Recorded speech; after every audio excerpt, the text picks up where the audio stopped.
কারণ আমার কিছু নিয়ম আছে, আমি নিয়মের বাহিরে মাহফিল করি না, কারণ আমি মাহফিল করি হেদায়েতের জন্য। আমার মাহফিলের একটা মকসদ আছে, আমার এতগুলো মানুষের দরকার হয় না, 2 জন মানুষ হইলে আমি বলি এনাফ, আর লাগবে না। কেন? 1000 মানুষের জমায়েতের নাম ইসলাম নয়।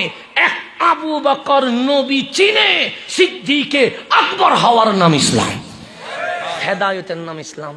এই মাহফিলে যদি একজন বেনামাজি নামাজি হয়, মাহফিল কবুল হয়ে গেছে।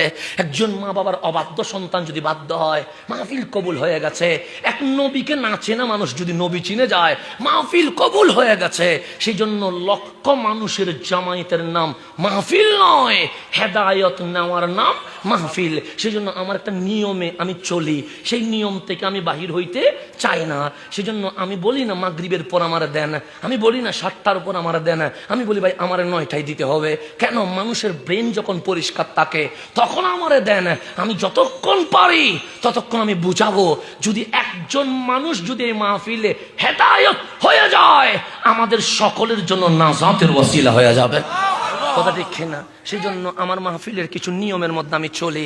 আমি আপনাকে বলবো না সুবহানাল্লাহ বড় করে বলেন, আমি বলবো না আলহামদুলিল্লাহ বড় করে বলেন, কারণ আপনি জানেন সুবহানাল্লাহ কোথায় বলতে হয়, আপনি জানেন আলহামদুলিল্লাহ কোথায় বলতে হয়। এখন যদি আমি বলি বড় করে বলেন, ছোট করে বলেন, শুনতেছি না, টাইমগুলো লস যাবে কি যাবে না? যাবে।